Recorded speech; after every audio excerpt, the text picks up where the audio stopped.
Okay, hello Missy, welcome back to my channel. तो आज की इस वीडियो लेक्चर पे हम आगे बात करते हैं हमारे नेक्स्ट टॉपिक पे। ओके, तो देखिए हमने हमारी यूनिट स्टार्ट की थी फिजिकल केमिस्ट्री की मैक्रो मॉलिक्यूल पे मैं आपको ऑलरेडी 2 लेक्चर्स प्रोवाइड करा चुकी हूँ। अभी हम बात करने वाले हैं हमारे थर्ड लेक्चर पे। ओके, तो आज के इस थर्ड लेक्चर पे जो टॉपिक हमने डिस्कस करना है वो है आपका mechanism of polymerisation reaction. Okay, और इसके बाद हम लोग फोर्थ लेक्चर पे बात कर लेंगे काइनेटिक्स ऑफ पॉलीमराइजेशन रिएक्शन, जो कि काफी इंपॉर्टेंट है। ओके, तो देखो ना, मैकेनिज्म ऑफ पॉलीमराइजेशन रिएक्शन पे आपने क्या करना है, पहले मैं आपको सिंपली बताऊं। देखो ना, हमने लास्ट लेक्चर पे आपको क्या बताया था, पॉलीमर की क्लासिफिकेशन मैंने आपको वहां एक्सप्लेन किए थे। ठीक है, तो जब मैंने आपको पॉलीमर की क्लासिफिकेशन एक्सप्लेन किए थे तो मैंने आपको मोड ऑफ पॉलीमराइजेशन रिएक्शन के बेसिस पे, मोड ऑफ पॉलीमराइजेशन के बेसिस पे ये बताया था कि आपकी पॉलीमराइजेशन रिएक्शन क्या होती है। 2 टाइप्स की होती है। कौन कौन सी? एक होती है addition polymerisation reaction and second one is condensation polymerisation reaction. Okay, इस एडिशन पॉलीमराइजेशन रिएक्शन को आप चेन ग्रोथ पॉलीमराइजेशन रिएक्शन भी बोलते हैं और कंडेंसेशन पॉलीमराइजेशन रिएक्शन को आप स्टेप ग्रोथ पॉलीमराइजेशन रिएक्शन भी बोलते हैं। ये सारी चीजें, इनके बारे में एग्जांपल्स वगैरह, प्रॉपर्टीज वगैरह, सारी चीजें मैं आपको लास्ट लेक्चर पे बता चुकी हूँ। ओके, तो यहाँ पे हमसे क्या पूछा गया है, हमसे ये पूछा गया है कि ये जो 2 टाइप की आप पॉलीमराइजेशन रिएक्शन पढ़ते हैं, addition polymerisation reaction and condensation polymerisation reaction, इनकी आप क्या बताइए, मैकेनिज्म बताइए। ठीक है, तो काफी आसान है, मैं आपको बताती हूँ आपने क्या बताना है। देखो ना, होता क्या है कि अगर आप कोई भी पॉलीमराइजेशन रिएक्शन लो, एडिशन लो या फिर कंडेंसेशन लो, सारी पॉलीमराइजेशन रिएक्शन की जो मैकेनिज्म होती है वो 3 ही स्टेप्स को फॉलो करती है, और वो 3 स्टेप रहते हैं: chain initiation, chain propagation and third one is chain termination. यानी कि ये 3 ही स्टेप्स आपकी सारी पॉलीमराइजेशन रिएक्शन फॉलो करेगी। ठीक है, तो अगर आपसे क्वेश्चन बनता है कि explain mechanism of polymerisation reaction, तो आप फर्स्टली आपको यही चीज बतानी है कि आपकी कोई भी पॉलीमराइजेशन रिएक्शन हो वो 3 स्टेप्स को फॉलो करेगी: chain initiation, propagation and termination. और पहले आप ये तीनों स्टेप्स को क्या है, सेपरेटली एक्सप्लेन करेंगे कि what is chain initiation step and what is chain propagation step and last one is what is chain termination step। ये तीनों चीजों को फर्स्टली आपने सेपरेटली एक्सप्लेन करना है। ओके, उसके बाद हम कहाँ बात करेंगे, उसके बाद हम बात करेंगे कि हमको जैसे नोन है, वी नो दैट, हमको क्या नोन है कि हमारे पास 2 टाइप की पॉलीमराइजेशन रिएक्शन होती है। कौन कौन सी? First one is chain growth polymerisation reaction, second one is step growth polymerisation reaction. Chain growth polymerisation reaction means same आपकी एडिशन रिएक्शन। ओके, और स्टेप ग्रोथ पॉलीमराइजेशन मींस आपकी कंडेंसेशन रिएक्शन। ओके, तो देखो ये जो 2 टाइप की polymerization reaction हमने यहाँ पे डिस्कस की, इन दोनों पॉलीमराइजेशन रिएक्शन को फिर आप सेपरेटली क्या है, इनकी मैकेनिज्म पे बात करेंगे। कैसे? देखो, पहले हमने बात की particularly chain growth polymerisation reaction पे, तो आपको ज्यादा कुछ थ्योरी लिखने की जरूरत नहीं है, आप सिंपली बताइएगा कि चेन ग्रोथ पॉलीमराइजेशन रिएक्शन होती क्या है, बाय डेफिनेशन बता दीजिएगा, बात हो जाएगी। उसके बाद आप बताएंगे इसकी मैकेनिज्म क्या होती है। देखिए, जैसे मैंने आपको बोला, सारी पॉलीमराइजेशन रिएक्शन 3 टाइप के स्टेप्स को फॉलो करती है अपनी मैकेनिज्म में: initiation, propagation and termination. Okay, तो ये 3 स्टेप तो आपके कॉमन है, बट फिर भी क्या होता है, आपकी जो चेन ग्रोथ पॉलीमराइजेशन रिएक्शन होती है, इसके मैकेनिज्म में भी क्या होते हैं, 2 पार्ट होते हैं। ठीक है, एक होता है फ्री रेडिकल मैकेनिज्म हो सकती है, एक हो सकती है आयनिक मैकेनिज्म। ठीक है, फ्री रेडिकल मैकेनिज्म मतलब आपको उस मैकेनिज्म क्या है, फ्री रेडिकल देखने को मिलेंगे, आयनिक मैकेनिज्म में आयन देखने को मिलेंगे। अब देखो, आयनिक मैकेनिज्म भी 2 टाइप की होगी, क्योंकि आयन आपके 2 टाइप के हो सकते हैं, आइदर कैटायन आइदर एनायन। ठीक है, तो फिर आपने क्या है, ये सारे स्टेप्स को, फ्री रेडिकल मैकेनिज्म के लिए 3 स्टेप्स बताने हैं, आयनिक मैकेनिज्म के अंदर ये दोनों के लिए क्या है, ये 3 स्टेप्स बताने with the help of example, वो हम आगे देखेंगे, अभी आप कंफ्यूज मत होइएगा। ठीक है, इतना हुआ ना।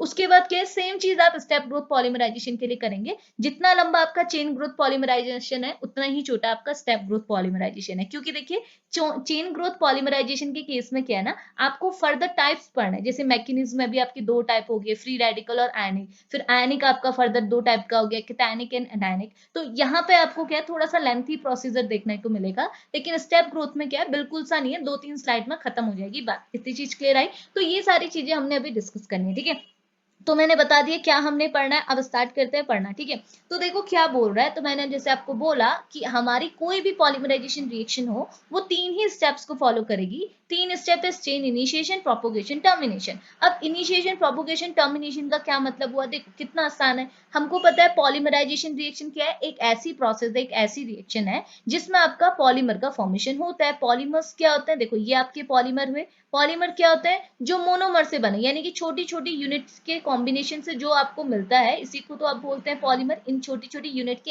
एडिशन से जो आपको मिलता है, एक लॉन्ग चेन जो आपको मिलती है, उसे आप बोलते हैं पॉलीमर। ठीक है, तो ये पॉलीमर के फॉर्मेशन के लिए 3 स्टेप क्या हुए, चेन इनिशिएशन, मतलब आपने इस चेन को क्या करना है, इनिशिएट करना है। जैसे हम कोई भी काम करते हैं ना, तो हम उसे पहले इनिशिएट करते हैं, अपने आप को मोटिवेट करते हैं, हाँ मुझे चलो लेक्चर बनाना है, तो मैं अपने आप को मोटिवेट करके स्टार्ट करूंगी किसी चीज को। तो पहला स्टेप आपका क्या है, चेन इनिशिएशन, मतलब आपने क्या करना है, इस चेन को इनिशिएट करना है कैसे भी। ठीक है, जितना भी आप इसे मोटिवेट कर सकते हैं, कुछ भी कर सकते हैं, इसे आप एक्टिवेट कर सकते हैं, बस आपने चेन को इनिशिएट करना है। अगर चेन इनिशिएट हो गई, बनना शुरू हो गई, तो उसके बाद आपने इसमें क्या करना है, सिर्फ प्रोपोगेट करना है, इसको इंक्रीज करना है, इसमें क्या करना है, इसकी लेंथ को इंक्रीज करना है, इसे प्रोपोगेट करना है। ठीक है, अब क्या होगा, प्रोपोगेट होती रहेगी और लास्ट स्टेप में आप इसे क्या कर देंगे, टर्मिनेट कर देंगे। बस यही स्टेप्स आपने यहाँ पर को एक्सप्लेन करना है। ठीक है, तो अब मैं थ्योरी के अकॉर्डिंग आपको बताती हूँ। तो चेन इनिशिएशन आपको क्या बोल रहा है, देखो ये बोल रहा है this is the first step of a polymerisation reaction. Chain initiation क्या है, आपकी फर्स्ट स्टेप है आपके पॉलीमराइजेशन रिएक्शन की। ठीक है, इसके अंदर आपको क्या देखने को मिलता है, तो ये बोल रहा है यहाँ पर को हम लोग क्या है, इनिशिएटर का यूज करते हैं। चेन को इनिशिएट करने के लिए हमको क्या चाहिए, इनिशिएटर का यूज चाहिए। और ये इनिशिएटर आपके क्या होंगे, देखो इनिशिएटर को आई से रिप्रेजेंट किया गया है। और इनिशिएटर में भी आपके कोई फ्री रेडिकल हो सकते हैं, मे बी हीट हो सकता है, प्रेशर हो सकता है, कैटलिस्ट हो सकता है, टेम्परेचर हो सकता है, कुछ भी हो सकता है। ठीक है, तो ये क्या है, यहाँ पर को इनिशिएटर का काम कर रहा है। अब ये इनिशिएटर क्या करेंगे, इनिशिएट कराएंगे रिएक्शन को। कैसे कराएंगे, ये जो छोटे छोटे मोनोमर यूनिट है ना, इनको एक्टिवेट करके। तो यहाँ पर लिखा है this is the first step of a polymerisation reaction where initiator activate the monomer unit. यहाँ पर क्या है, इनिशिएटर जो है ये आपके temperature, free radical, heat, pressure, catalyst वगैरह, ये क्या करेंगे, मोनोमर यूनिट को क्या करेंगे, एक्टिवेट करेंगे, इनको मोटिवेट करेंगे कि चलो तुम एक पॉलीमर की चेन को बनाओ। ठीक है, तो वो लिखा है this is the first step of a polymerisation reaction where the initiator activate the monomer unit resulting, जिसकी वजह से क्या होगा, resulting to the formation of a activated centre in an monomeric unit. ठीक है, जिसकी वजह से क्या है, आपकी मोनोमेरिक यूनिट में क्या होगा, आपका जो मोनोमर की यूनिट है उसमें एक एक्टिवेटेड सेंटर हो जाएगा, यानी कि वो एक्टिवेट हो जाएगी, वो तैयार हो जाएगी मोनोमर से पॉलीमर यूनिट को बनाने के लिए। ठीक है, तो जैसे यहाँ पर लिखा हुआ है, ऐसा आप एग्जांपल दिखा सकते हैं। एस जैसे हमने क्या देखा, एम आपका मोनोमर यूनिट था, आपने इसमें इनिशिएटर डाला, कोई भी आपका इनिशिएटर हो सकता है। जैसे इनिशिएटर डाला तो इसने क्या कर दिया, मोनोमर यूनिट को एक्टिवेट कर दिया। तो आपने क्या कर दिया, एम को एम स्टार में कन्वर्ट कर दिया, यानी कि इसे आपने एक्टिवेट कर दिया कि अभी तैयार है मोनोमर से पॉलीमर बनाने के लिए। इतनी चीज clear I. This is first step जो है आपका चेन इनिशिएशन स्टेप। ओके, अगली बात करते हैं चेन प्रोपोगेशन पे। चेन प्रोपोगेशन क्या होगा, देखो अब इनिशिएट हो गया, एक्टिव हो गया आपका मोनोमर। अब वो क्या करेगा, दूसरे मोनोमर के साथ डायरेक्टली कंबाइन करके क्या एक चेन को बनाएगा, और चेन को क्या करेगा, बनाते रहेगा, उसे प्रोपोगेट करते रहेगा। ठीक है, तो देखो second step is chain propagation. ठीक है, इस स्टेप में क्या हुआ, तो ये बोला this is the first step, wait कीजिएगा, this is the first step of a polymerisation reaction. ये आपकी polymerisation reaction, sorry second step है आपका पॉलीमराइजेशन रिएक्शन का। इसमें क्या होता है, वेयर द सेकंड, क्या लिखा है, where the second, third, fourth monomer unit are added to a activated monomer unit.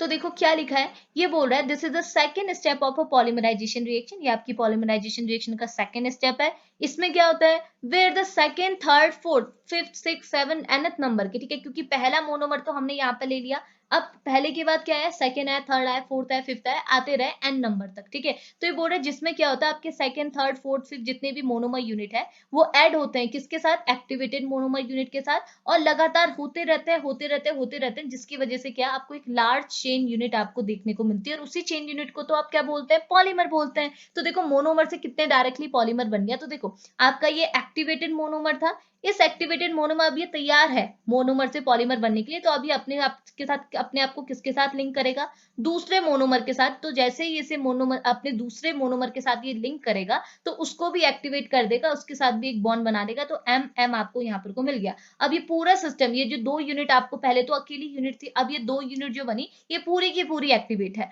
अब ये दो यूनिट क्या है, तीसरे को एक्टिवेट करेगी, तीसरे के साथ कंबाइन करके, तो तीन यूनिट आपकी एक्टिवेट हो गई। फिर ये क्या है, nth नंबर, मतलब ऐसे क्या है, 4 के साथ करेगी, 5th के साथ करेगी, करते रहेगी और ये nth नंबर के साथ करती रहेगी और आपको क्या है, एक लंबी सी क्या है, चेन आपको देखने को मिलेगी। इसी को बोला जाता है चेन प्रोपोगेशन स्टेप। ओके, अब last one is chain termination. तो चेन टर्मिनेशन में क्या होता है, ये बोल रहा है this is the third step, ये आपका थर्ड और फाइनल स्टेप है पॉलीमराइजेशन रिएक्शन का। इसमें आपको क्या देखने को मिलता है, where the termination of a activated centre is remove by the following possible way. जिसमें क्या है, आप क्या करते हैं, यहाँ पर को क्या करते हैं, एक्टिवेटेड सेंटर को क्या कर देते हैं, टर्मिनेट कर देते हैं। अब ये एक्टिवेटेड सेंटर का यहाँ कोई रोल नहीं है, क्योंकि इसने जो काम करना था एक्टिवेट हुआ, एक्टिवेट करके पूरी पॉलीमर की चेन बनाई, इसका काम खत्म। अब आप क्या करेंगे, इस पॉलीमर मतलब इस एक्टिवेटेड सेंटर को क्या इस पॉलीमर चेन से क्या कर देंगे, टर्मिनेट कर देंगे, हटा देंगे। ठीक है, टर्मिनेट करने के कौन कौन से स्टेप है, तो ये फॉलोइंग पॉसिबल वेज को हम फॉलो कर सकते हैं। तो पहला है recombine of two small activated monomer. तो आप क्या कर सकते हैं, दो छोटे से एक्टिवेटेड मोनोमर को ऐड कर सकते हैं। इसकी हेल्प से भी आप क्या कर सकते हैं, अपना चेन टर्मिनेशन करा सकते हैं। Second step is recombination of a two large activated polymeric chain. तो आप क्या कर सकते हैं, जो दो लंबी आपकी पॉलीमेरिक चेन हो रखी है, उनको आप क्या कर दें, ऐड कर दें, रिकम्बाइन कर दें। इसके थ्रू भी क्या कर सकते हैं, आप टर्मिनेशन करा सकते हैं। अभी मैं आपको नीचे शो कराऊंगी, अभी जस्ट थ्योरी सुनते हैं। ओके, अगला क्या बोल रहा है, थर्ड स्टेप है recombination of one small activated monomer with the large activated monomer. एक छोटे एक्टिवेटेड मोनोमर को बड़े एक्टिवेटेड मोनोमर के साथ रिकम्बाइन कर दो, तब भी आपका टर्मिनेशन होगा। एंड फोर्थ वन इज डिसप्रपोर्शनल, यानी कि आप क्या करो, डिसप्रपोर्शनल कर दो। उस केस में भी क्या होता है, मतलब साइमल्टेनियस ऑक्सीडेशन एंड रिडक्शन आपने कराना होता है। इसकी हेल्प से भी आप क्या करा सकते हैं, चेन टर्मिनेशन करवा सकते हैं। इतनी चीज क्लियर है। तो फर्स्टली आपने क्या, तीन स्टेप को सेपरेटली एक्सप्लेन करना है, इतना कर लेंगे। अब आगे बात करते हैं, देखिए अब हम लोग पर्टिकुलरली बात कर लेते हैं मोड ऑफ पॉलीमराइजेशन रिएक्शन में, मतलब सारी पॉलीमराइजेशन रिएक्शन को, सारी क्या दो पॉलीमराइजेशन रिएक्शन है, इनको particularly point point wise discuss करते हैं, ये तीनों स्टेप्स को फॉलो करवाते हैं। ठीक है,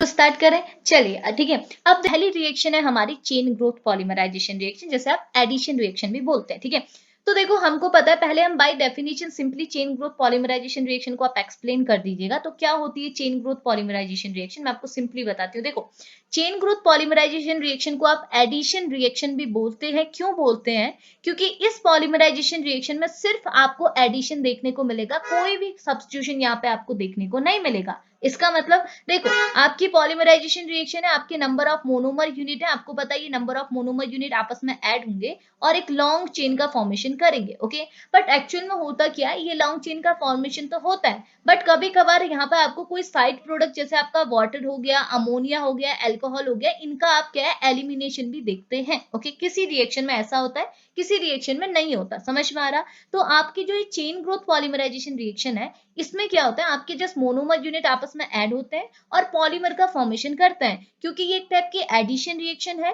तो इसमें यहाँ पर कोई भी साइड प्रोडक्ट का एलिमिनेशन देखने को नहीं मिलता। साइड प्रोडक्ट जैसे वाटर, अल्कोहल, अमोनिया वगैरह हो गए, इनका एलिमिनेशन आपको देखने को नहीं मिलेगा। कितना आसान है। और इसी का उल्टा आपका कहाँ होगा, स्टेप ग्रोथ पॉलीमराइजेशन में। इसमें आपके मोनोमर यूनिट ऐड होंगे, पॉलीमर का फॉर्मेशन करेंगे, बट पॉलीमर के फॉर्मेशन के साथ साथ आपको कुछ साइड प्रोडक्ट का एलिमिनेशन भी देखने को मिलेगा। मैं आपको ये ऑलरेडी लास्ट लेक्चर पे बाय एग्जांपल एक्सप्लेन कर चुकी हूँ। ठीक है, तो आपने क्या, सिंपली बाय डेफिनेशन आप क्या बोलेंगे, बोलेंगे कि चेन ग्रोथ पॉलीमराइजेशन या फिर एडिशन पॉलीमराइजेशन रिएक्शन क्या है, it is a process of, ये कैसी प्रोसेस है, it is a process of repeated addition of a monomer that possess double bond and triple bond without eliminating any side product by which a high molecular weight polymer is form. तो ऐसी process है जिसमें आपके monomer unit क्या है, आपस में लगातार क्या होता है, रिपीट होके ऐड होते रहते हैं। और यहाँ पे जब भी आपकी पॉलीमर यूनिट बनेगी, इसमें जो आपकी ये मोनोमर यूनिट है, इनके बीच में कौन सा बॉन्ड होगा, either double bond either triple bond, यानी कि यहाँ पे अनसैचुरेशन भी आपको देखने को मिलेगा। Okay, without eliminating of a side product, यानी कि कोई भी साइड प्रोडक्ट का यहाँ पे एलिमिनेशन नहीं होगा। उसके साथ साथ ये जो आपको पॉलीमर की चेन मिलेगी, इसका जो मॉलिक्यूलर वेट होगा वो आपका क्या होगा, काफी हाई होगा। इतना करेंगे, ये होती है आपकी चेन ग्रोथ पॉलीमराइजेशन रिएक्शन। सबसे बेसिक है कि ऐसी पॉलीमराइजेशन रिएक्शन जिसमें सिर्फ एडिशन होता है, कोई भी सब्स्टिट्यूशन नहीं होता है, ऐसी रिएक्शन को आप बोलते हैं chain growth polymerisation reaction and addition reaction. Okay, अब इनकी मैकेनिज्म हम कैसे एक्सप्लेन करेंगे, तो देखो इनकी जो मैकेनिज्म होती है वो दो टाइप में क्लासिफाई होती है। तो ये बोल रहा है मैकेनिज्म ऑफ एडिशन पॉलीमराइजेशन जो है वो दो टाइप की होती है, एक होती है फ्री रेडिकल मैकेनिज्म, एक होती है आयनिक मैकेनिज्म। अब देखो फ्री रेडिकल मैकेनिज्म क्या होगी ना, देखो फ्री रेडिकल मैकेनिज्म और आयनिक मैकेनिज्म में आपको बेसिक डिफरेंस बताती हूँ। देखो अभी हमने बोला ना कि हमारे स्टेप्स जो होते हैं रिएक्शन के, आपके 3 स्टेप होते हैं। एक होता है चेन इनिशिएशन, एक होता है प्रोपोगेशन, एक होता है टर्मिनेशन। ओके, और हमको क्या है, ये तीनों स्टेप्स को इनिशिएट कराने के लिए एक इनिशिएटर की जरूरत है, जो कि क्या करे, ये चेन को इनिशिएट करे। जब इनिशिएट होगी तभी प्रोपोगेटेड होगी, और तभी क्या होगी, टर्मिनेट होगी। यानी कि इन तीनों स्टेप्स को कराने के लिए हमें एक बहुत ही इंपॉर्टेंट एजेंट की जरूरत है, जो है इनिशिएटर। तो इसी इनिशिएटर की वजह से क्या होती है, हमारी ये चेन ग्रोथ पॉलीमराइजेशन दो टाइप की होती है। एक होती है फ्री रेडिकल मैकेनिज्म, एक होती है आयनिक मैकेनिज्म। अब डिफरेंस क्या है, देखिए, फ्री रेडिकल मैकेनिज्म में भी आपकी यही 3 स्टेप होंगे, बट इन 3 स्टेप्स को इनिशिएट करने वाला क्या होगा, कोई फ्री रेडिकल होगा। समझ में आया? और आयनिक मैकेनिज्म में भी क्या होगा, आपको यही 3 स्टेप फॉलो करना है। आप पहले इनिशिएशन कराएंगे, देन प्रोपोगेशन कराएंगे, देन टर्मिनेशन कराएंगे। बट इनिशिएशन कराने के लिए एक इनिशिएटर भी तो चाहिए। तो आयनिक मैकेनिज्म जो इनिशिएटर होगा वो आपका कोई आयनिक होगा, आयन होगा कोई। ठीक है, अब देखो, आयन भी आपके दो टाइप के हो सकते हैं, either cation and either anion. तो आयनिक मैकेनिज्म को फिर फर्दर क्लासिफाई किया जाता है दो टाइप में, कैटायनिक एंड एनायनिक। क्यों किया जाता है? क्योंकि देखो, अगर हमारा इनिशिएटर क्या हो गया, कोई कैटायन हुआ, तो हम बोलेंगे इसे कैटायनिक मैकेनिज्म, और अगर कोई एनायन हुआ तो वो हो गया आपका एनायनिक मैकेनिज्म। तो आपका पाथ बिल्कुल कॉमन है, बट आपका इनिशिएटर कैसा है, वो कोई फ्री रेडिकल है या फिर देखो, क्योंकि हमने इनिशिएटर क्या बोला, आपका कोई फ्री रेडिकल भी हो सकता है, हीट प्रेशर कैटेलिस्ट तो ठीक है, बट कोई एनायन भी हो सकता है, कोई कैटायन भी हो सकता है। तो कौन है, कौन आपका इनिशिएटर है, उसके बेसिस पर हम इसे फर्दर क्लासिफाई करते हैं दो टाइप्स में, फ्री रेडिकल और आयनिक। आयन भी आपके दो टाइप के होते हैं, तो फिर ये फर्दर क्लासिफाई हो जाता है कैटायनिक एंड एनायनिक। कितना इजी था। तो देखो, हम पर्टिकुलरली चेन ग्रोथ पॉलीमराइजेशन को पहले डेफिनेशन से बताएंगे, मैकेनिज्म के दो टाइप बताएंगे। पहला मैकेनिज्म का टाइप डिस्कस करते हैं, जो है फ्री रेडिकल मैकेनिज्म। ओके, तो देखो, फ्री रेडिकल मैकेनिज्म आपको क्या बोल रही है, बहुत ईजी है, सुनिएगा। ठीक है, तो फ्री रेडिकल मैकेनिज्म क्या बोल रहा है, जैसे मैंने बता दिया कि ऐसी पॉलीमराइजेशन रिएक्शन जिसमें आपका इनिशिएटर क्या होगा, फ्री रेडिकल। तो दिखा हुआ है, it is a way of polymerisation where the initiator of the reaction, आपके रिएक्शन का इनिशिएटर क्या होगा, कोई फ्री रेडिकल होगा। ठीक है, और ये देखो, फ्री रेडिकल अगर आपका है, तो मैं आपको पहले सिंपली बताऊं। अब आप बताइए, फ्री रेडिकल आप लाएंगे कहां से? आपको पता है ना, फ्री रेडिकल तो क्या होता है, एक रिएक्शन इंटरमीडिएट होता है। और आपको पता है, रिएक्शन इंटरमीडिएट तो बहुत ज्यादा क्या होते हैं, रिएक्टिव होते हैं। अब ये रिएक्टिव है, तो ये तो एग्जिस्ट ही नहीं करता, आप फ्री रेडिकल लाएंगे कहां से? ठीक है, तो आपने क्या होता है, फ्री रेडिकल आपको बना बनाया नहीं मिलेगा। आपने क्या करना है, फ्री रेडिकल को पहले बनाना है। ठीक है, तभी तो फ्री रेडिकल आएगा। यानी कि फ्री रेडिकल मैकेनिज्म में आपका इनिशिएटर बना बनाया नहीं है, आपने इनिशिएटर पहले लाना है। ओके, अब ये फ्री रेडिकल अगर आपका इनिशिएटर है, तो आप इसे लाएंगे कैसे? हमको पता है फ्री रेडिकल कब फॉर्म होता है, जब हम किसी कंपाउंड में क्या कराते हैं, होमोलाइटिक क्लीवेज कराते हैं। आपको पता है, अगर हम लोग होमोलाइटिक क्लीवेज कराते हैं, होमोलाइटिक क्लीवेज मतलब हम लोग क्लीवेज कराते हैं इक्वल, यानी कि इसका इलेक्ट्रॉन यहाँ पर जो एटम है x इसके पास जाएगा, यहाँ पे जो एटम है y इसके पास इसका इलेक्ट्रॉन जाएगा। यानी कि अगर हमने होमोलाइटिक क्लीवेज कराई, तो y के पास y का इलेक्ट्रॉन प्लस x के पास x का इलेक्ट्रॉन, तो देखो हम मिल गए ना हमें फ्री रेडिकल। तो फ्री रेडिकल पहले हमने क्या कराना है, बनाना है। अगर मैं यहाँ पर होमोलाइट के बदले हेट्रोलाइटिक क्लीवेज करा देती तो क्या होता, हेट्रोलाइटिक क्लीवेज कहती है, तो क्लीवेज तो होगा, पर दोनों इलेक्ट्रॉन एक ही एटम के ऊपर जाएंगे। मतलब ये दोनों इलेक्ट्रॉन मैंने किसके ऊपर भेजे, सपोज y के ऊपर भेजे, तो y को क्या मिल जाएगा, दोनों इलेक्ट्रॉन चलेगी, तो दो इलेक्ट्रॉन ये हो गए, दो electron is equal to negative charge, और x का इलेक्ट्रॉन भी y ले गया, तो x के ऊपर क्या लग जाएगा, पॉजिटिव चार्ज। तो जब भी आप होमोलाइटिक क्लीवेज कराते हैं, तो आपको रेडिकल्स मिलते हैं। जब भी आप हेट्रोलाइटिक क्लीवेज कराते हैं, तो आपको मिलते हैं आयंस। ओके, तो ये चीज मैं आपको पहले भी बोल चुकी हूँ बहुत बार, हमने जितने भी ऑर्गेनिक के लेक्चर पढ़े हैं, ये बेसिक चीजें मैं आपको बताती रहती हूँ। तो अभी जैसे आपने इतनी चीज माइंड पर रखनी है कि फ्री रेडिकल मैकेनिज्म में अगर आपका इनिशिएटर कोई फ्री रेडिकल है, तो फ्री रेडिकल तो बना बनाया मिलने से रहा। तो आपने क्या करना है, इस फ्री रेडिकल को पहले बनाना है। तो कैसे बनाना है, तो उसी को आगे लिखा हुआ है, this initiator free radical is produce. कैसे प्रोड्यूस करते हैं, वैसे तो इसके बहुत सारे डिफरेंट डिफरेंट टाइप के वेज हैं, डिफरेंट डिफरेंट तरह के तरीके हैं, बट सबसे इंपॉर्टेंट तरीका क्या है, आप क्या करो, किसी ऑर्गेनिक कंपाउंड को क्या कर दो, डिकम्पोज कर दो। ओके, और डिकम्पोज भी किसकी हेल्प से करो, रेडिएशन की हेल्प से। जैसे सनलाइट हो गया, हीट हो गया, कैटलिस्ट हो गया, इनकी प्रेजेंस में अगर आपने किसी भी ऑर्गेनिक कंपाउंड को डिकम्पोज कर दिया, तो आपको क्या मिलेगा, फ्री रेडिकल मिलेगा, क्योंकि डिकम्पोजिशन कैसा होगा, होमोलाइटिक क्लीवेज का होगा। ठीक है, तो यहाँ पे हमने कंपाउंड क्या लिया, तो ये बोला कौन से ऑर्गेनिक कंपाउंड का आप डिकम्पोजिशन कराओगे, तो कंपाउंड आपके क्या हो सकते हैं, कोई पेरोक्साइड आप ले लो, हाइड्रोपेरोक्साइड ले लो, पर एसिड ले लो, कोई भी ले लो। ये जो ऑर्गेनिक कंपाउंड है आपने इनका डिकम्पोजिशन कराना है in the presence of radiation. जैसे रेडिएशन की प्रेजेंस में आप इनका डिकम्पोजिशन कराओगे आपको मिल जाएंगे फ्री रेडिकल, और आपने इस फ्री रेडिकल को एज अ इनिशिएटर ले लेना है। और जैसे आप इनको इनिशिएटर की फॉर्म में लेंगे और वो 3 स्टेप फॉलो कराएंगे, कौन? Chain initiation, propagation and termination, तो आपकी जो मैकेनिज्म कहलाएगी वो कहलाएगी फ्री रेडिकल मैकेनिज्म। इतनी चीज क्लियर आई। अब यहाँ पे हमने क्या किया, देखो हमने एग्जांपल में क्या लिया है, बेंजोइल पेरोक्साइड हमने यहाँ पर को लिया हुआ है। अब हमने क्या कराना है, इसमें भी इसका हमने क्या करना है, decomposition in the presence of sunlight, heat, catalyst, कुछ भी कर सकते हैं। हमने हीट की प्रेजेंस ली है। तो देखो डिकम्पोजिशन कैसे होगा, हमको पता है डिकम्पोजिशन अगर हमने फ्री रेडिकल बनाना है तो डिकम्पोजिशन हमारा कैसा होना चाहिए, होमोलाइटिक होना चाहिए। होमोलाइटिक क्लीवेज हम कराएंगे।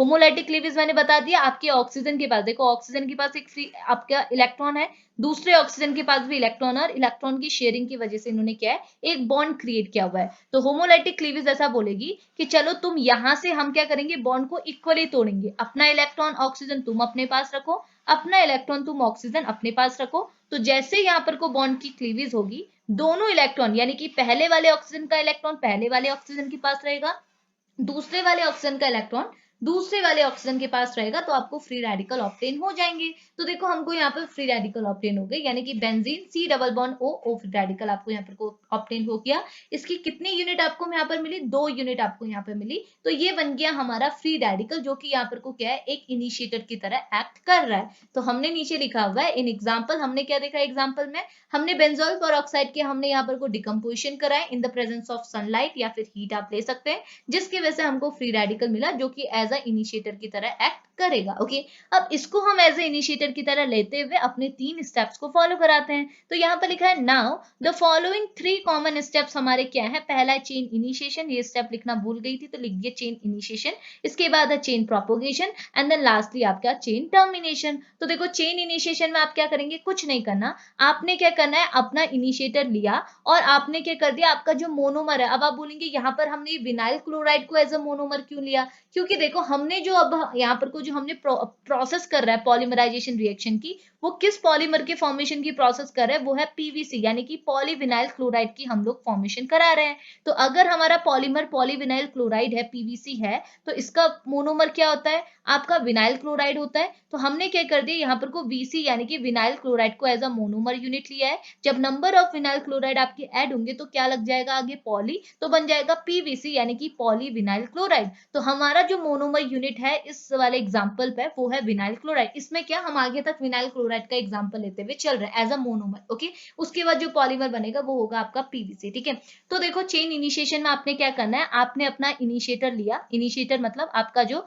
फ्री रेडिकल था आपने उसे लिया। तो हमने इस पूरी यूनिट को क्या है, आर कंसीडर किया, इस पूरी यूनिट को बड़ा नहीं किया, इसे आर कंसीडर किया है, आर ओ फ्री रेडिकल। तो हमने लिखा आर ओ फ्री रेडिकल, इसे आपने अपने मोनोमर यूनिट के साथ कंबाइन किया, तो मोनोमर को तभी तो ये एक्टिवेट करेगा। तो मोनोमर आपका कौन है, वीसी यानी कि विनाइल क्लोराइड आपका है मोनोमर। तो जैसे इसने इसे एक्टिवेट किया तो क्या होगा, इनके बीच में रिएक्शन होगी। ऊपर तो हमने जस्ट क्या दिखाया कि इनके बीच में रिएक्शन हुई, मतलब इन दोनों को डायरेक्टली लिंक कर दिया, बट एक्चुअल में रिएक्शन इनके बीच में कैसे होगी, देखो आर ओ फ्री रेडिकल है और यहाँ पर विनाइल क्लोराइड यानी कि CH2 डबल बॉन्ड CHCl है। ठीक है, तो अब आपका क्या होगा, देखो यहाँ पे जो आपका CH2 और CH है, इनके बीच में डबल बॉन्ड है यानी कि पाई बॉन्ड है। तो देखो पाई बॉन्ड तो आपका एक टाइप का वीकर बॉन्ड होता है कंपेयर टू सिग्मा। तो हम क्या कर सकते हैं, इस पाई बॉन्ड को यहाँ से ब्रेक कर सकते हैं। मैं आपको लिख के दिखाती हूँ, देखो ये एक्चुअल में आपका क्या है, ये है CH2 और यहाँ पे है डबल बॉन्ड, यहाँ पे है CH और यहाँ पे आपका Cl। ठीक है, और इसको आपने किसके साथ रिएक्ट कराना है, आर ओ के साथ, जो कि आपका इनिशिएटर है।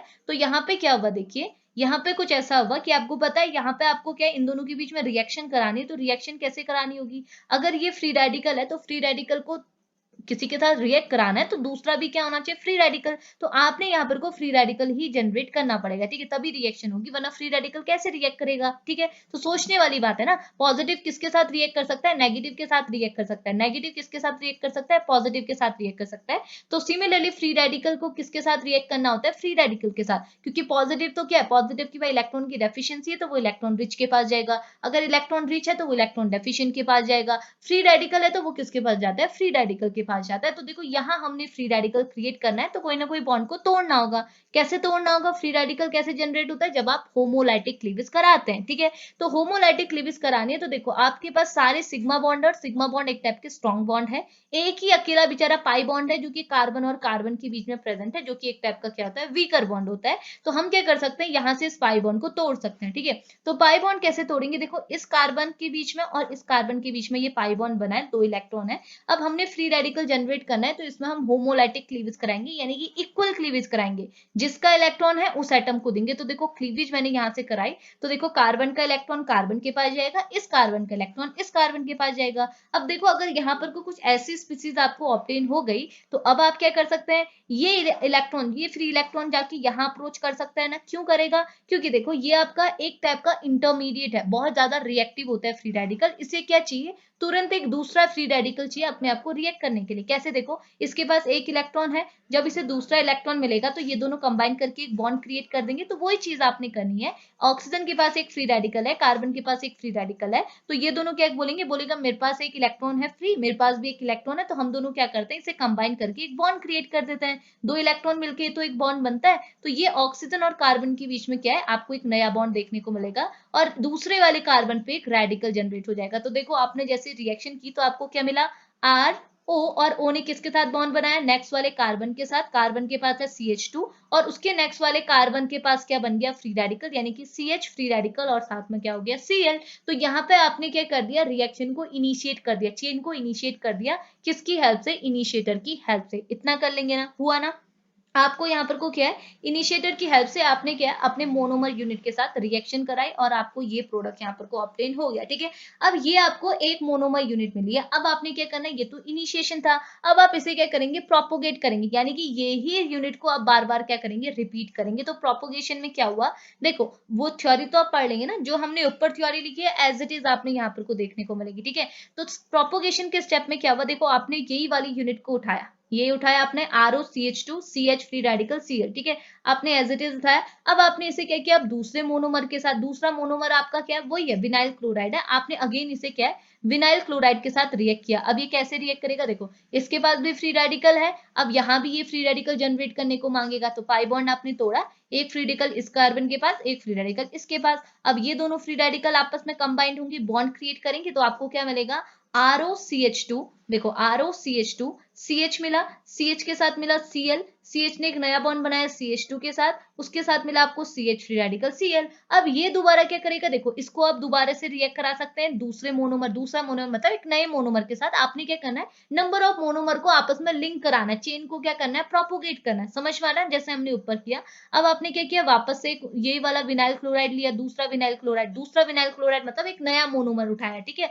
और रहेगा सेम, विनाइल क्लोराइड ही रहेगा बट एक नया उठाया। तो आपने लिया CH2 डबल बॉन्ड Cl लिया। अब क्या होगा? इसमें भी सेम होगा। आप सॉरी, यहाँ डबल बॉन्ड लगा दिया, ये हो गया, ठीक है।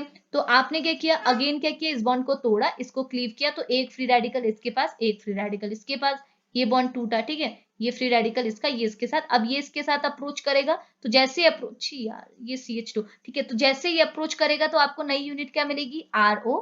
यहाँ पर होगा आपका CH2, ये होगा CH, यहाँ होगा Cl, और यहाँ होगा आपका CH2 CH, और यहाँ होगा आपका Cl, और यहाँ पे आपका CH2 CH फ्री रेडिकल, और ये होगा Cl। तो देखो आपकी चेन क्या होगी? फिर प्रोपोगेट होगी। फिर आप नया मोनोमर यानी कि विनाइल क्लोराइड लेंगे, फिर लंबे लंबे करके क्या होगा? चेन लगातार क्या होगी? प्रोपोगेट होती रहेगी, बढ़ती रहेगी, जैसे हमने ऊपर किया।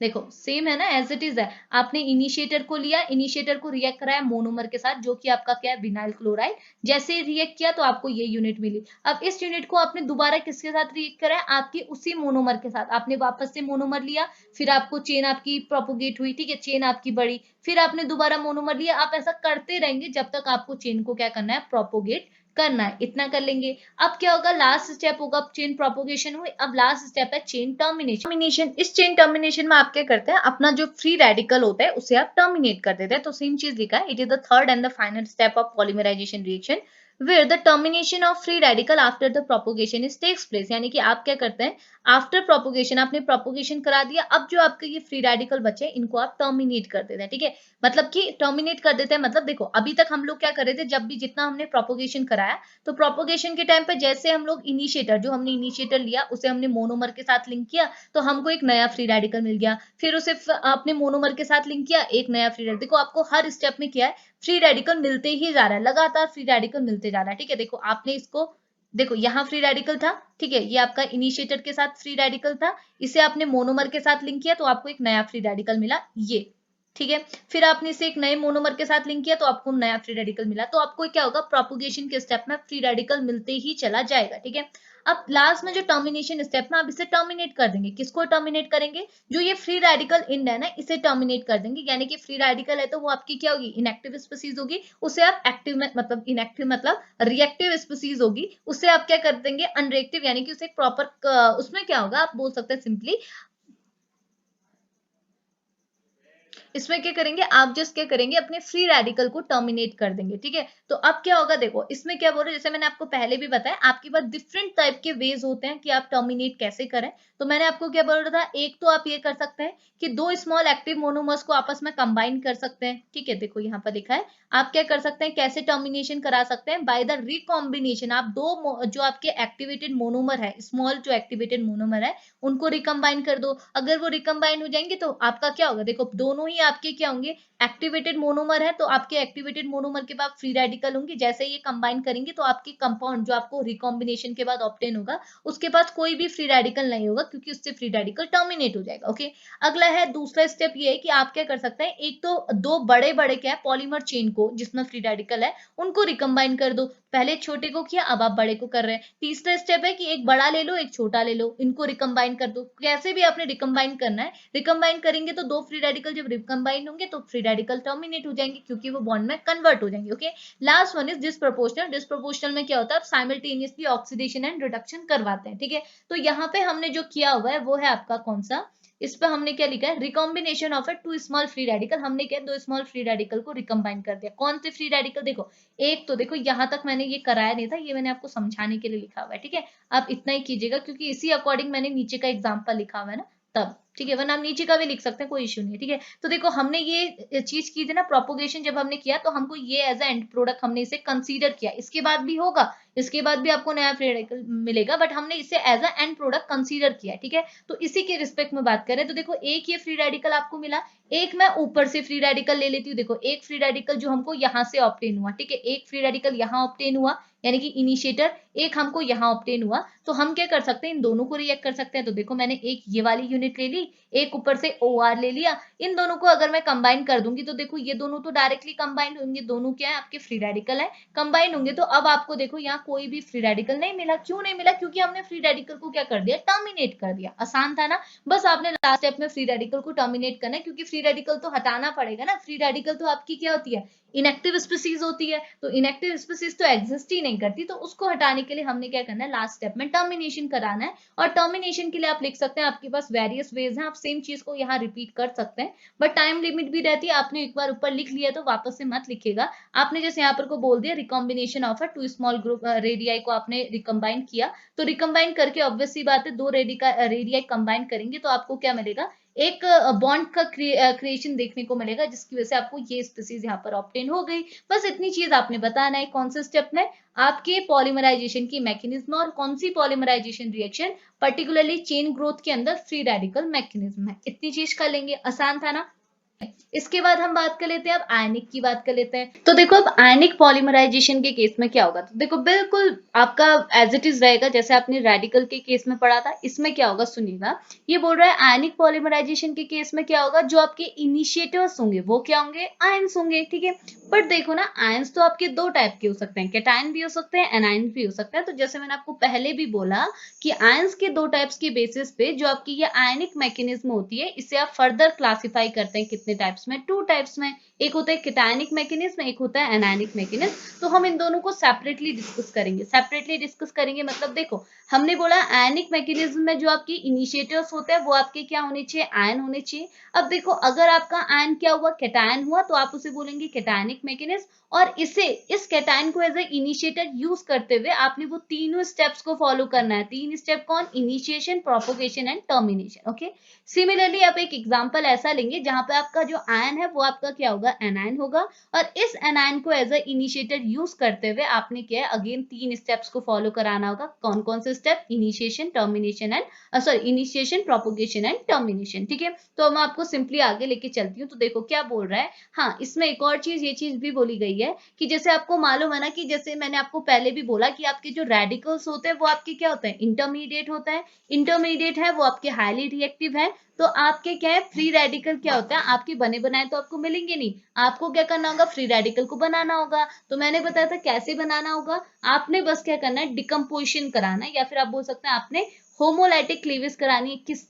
किसकी, आपने ऑर्गेनिक कंपाउंड की, किसकी प्रेजेंस में, फोटोन्स की प्रेजेंस में, रेडिएशन की प्रेजेंस में। सिमिलरली क्या है, यहाँ भी जो आपके आयंस होते हैं ना, आपको पता है कैटायन हो या फिर एनायन हो, ये भी आपके क्या होते हैं, एक टाइप की इंटरमीडिएट ही तो होते हैं। ये भी आपको क्या बने बनाए तो मिलेंगे नहीं, ये भी आपके हाईली रिएक्टिव हैं, तो ये भी आपको बने बनाए मिलेंगे नहीं, तो आपको इनको भी क्या करना होगा, बनाना पड़ेगा। अब इनको कैसे बनाएंगे, तो सेकेंड लाइन पे यहाँ पर लिखा हुआ है कि ये जो आपके आयंस होते हैं, इनिशिएटर आयन, इनको आप कैसे बनाते हैं, इनको आप फॉर्म करते हैं by specific Lewis acid and base. तो आप इसे लुईस एसिड और बेस की हेल्प से क्या कर सकते हैं, बना सकते हैं। ठीक है, अब आगे दिखाऊंगी मैं आपको कैसे बनाएंगे, अभी जो सुनिए। अब लास्टली ये बोल रहा है कि जैसे हमें मैंने आपको बता दिया कि डिपेंडिंग अपॉन द आयन, किस टाइप का आपका आयन है, कैटायन है या फिर एनायन है, उसके बेसिस पे आपकी पॉलीमराइजेशन रिएक्शन, आयनिक पॉलीमराइजेशन रिएक्शन डिवाइड होती है 2 टाइप में, कैटायनिक मैकेनिज्म और एनायनिक मैकेनिज्म। तो फर्स्टली हम स्टार्ट करते हैं कैटायनिक मैकेनिज्म से। ठीक है, अब देखो ना कैटायनिक मैकेनिज्म में क्या करेंगे, आपने क्या है, कैटायन को एज ए इनिशिएटर लाना है। अब लाएंगे कैसे, जैसे मैंने बोला लुईस एसिड और बेस से लाना है, तो कैसे लाएंगे सुनिएगा। ये बोल रहा है कैटायनिक मैकेनिज्म क्या होगी, तो ये बोल रहा है it is a way of ionic polymerisation, पूरा लिख सकते हैं, आयनिक पॉलीमराइजेशन का ये एक टाइप है जिसमें जो आपका इनिशिएटर होता है, जो रिएक्शन को इनिशिएट करता है, वो क्या होता है, आपका कैटायन होता है। और ये कैटायन आपका कहाँ से फॉर्म होता है, अब सुनिएगा, इसे आप फॉर्म करते हैं by Lewis acid. Lewis acid का आप यूज कर सकते हैं, यानी कि जैसे AlCl3 हो गया, FeCl3 हो गया, BF3 हो गया, ये सब के सब क्या है, एक टाइप के लुईस एसिड है। तो इनको आप यूज कर सकते हैं एज अ इनिशिएटर। क्यों कर सकते हैं, क्योंकि देखो लुईस एसिड है तो ये एज ए इलेक्ट्रोफाइल भी एक्ट कर सकते हैं। और इलेक्ट्रोफाइल मतलब इनके ऊपर क्या होगा, पॉजिटिव चार्ज होगा। इलेक्ट्रोफाइल मतलब जिसके पास इलेक्ट्रॉन की डेफिशिएंसी है, ठीक है, तो इनके ऊपर लगेगा पॉजिटिव चार्ज। तो हमको यही तो चाहिए, हमें इनिशिएटर क्या चाहिए, कैटायन चाहिए। तो हम क्या कर सकते हैं, कैटायन के फॉर्म में लुईस एसिड को एज अ इनिशिएटर ले सकते हैं। अब देखो अभी जो मैंने आपको नीचे एग्जांपल्स दिखाए हैं, इसमें मैंने BF3 को यूज किया है एज अ, ये तो आपका लुईस एसिड हुआ, इसको मैंने एज अ इनिशिएटर यूज किया है। और इसी इनिशिएटर की हेल्प से हम ये 3 स्टेप्स आपको फॉलो कराऊंगी। कौन कौन से, chain initiation, chain propagation and chain termination. ठीक है, तो देखो क्या हुआ, स्टार्ट करते हैं चेन इनिशिएशन से। ठीक है, तो देखो क्या करना है, मैं आपको वापस एक बार बिना शो करे ऐसे सिंपली आपके माइंड पर डालना चाहूंगी। तो देखो क्या करना होता है, चेन इनिशिएशन में हम क्या करते हैं, चेन इनिशिएशन में आपका जो इनिशिएटर होता है वो चेन को इनिशिएट करता है। कैसे इनिशिएट करेगा, ये जो इनिशिएटर है, यहाँ पे हमने BF3 को एज ए इनिशिएटर लिया है, ये क्या करेगी, आपके मोनोमर यूनिट के साथ रिएक्ट करेगी। जैसे मोनोमर के साथ ये रिएक्ट करेगी, मोनोमर को क्या कर देगी, ये एक्टिव कर देगी। ठीक है, तो पहले चेन इनिशिएशन स्टेप में बस इतना होता है, आपका जो इनिशिएटर होता है वो मोनोमर से रिएक्ट करता है और मोनोमर को क्या कर देता है, एक्टिव कर देता है। और अगर आपका मोनोमर एक्टिव हो गया, इट मींस आपकी चेन जो है, जो आपकी पॉलीमर की चेन है वो इनिशिएट होगी, उनका बनना इनिशिएट हो गया। ओके, अगला स्टेप होता है चेन प्रोपोगेशन। अब क्या होगा, अब बनना स्टार्ट हो गया, तो ये बोल रहा है बनना स्टार्ट ही हो गया, तो अब इसे प्रोपोगेट भी करते रहो, मतलब इसे क्या कंटिन्यू करते रहो, चेन को बढ़ाते रहो। ठीक है, अब क्या होगा, यहाँ पे जो आपका M एक्टिव है, M एक्टिव मतलब जो आपका मोनोमर जो आपका एक्टिवेट हो गया, अब ये बाकी के दूसरे मोनोमर के साथ क्या करके रिएक्ट करके एक लंबी चेन बनाते रहेगा। ठीक है, अब देखो इस लंबी चेन में आपको ध्यान क्या रखना है, ये लंबी चेन में क्या होगा, आपका जो एंड होगा उसके पास कौन सा चार्ज होगा, जो आपका इनिशिएटर के पास होता है। इनिशिएटर अगर आपका कैटायन है तो आपके जो मोनोमर है उसके पास क्या होगा, पॉजिटिव चार्ज। अगर आपका इनिशिएटर एनायन है तो मोनोमर के पास क्या होगा, नेगेटिव चार्ज। जैसे हमने ऊपर देखा था, आप ये फ्री रेडिकल मैकेनिज्म जब देख रहे थे तो देखो आपने जब चेन प्रोपोगेशन किया, जब चेन को प्रोपोगेट करते रहे, लेंथ बढ़ाते रहे, तो आपके पास एक फ्री रेडिकल बार बार बन ही रहा था। सिमिलरली अगर आप कैटायनिक करेंगे तो आपको क्या है, कैटायन मिलते ही रहेगा, कैटायन बनते रहेगा, ठीक है।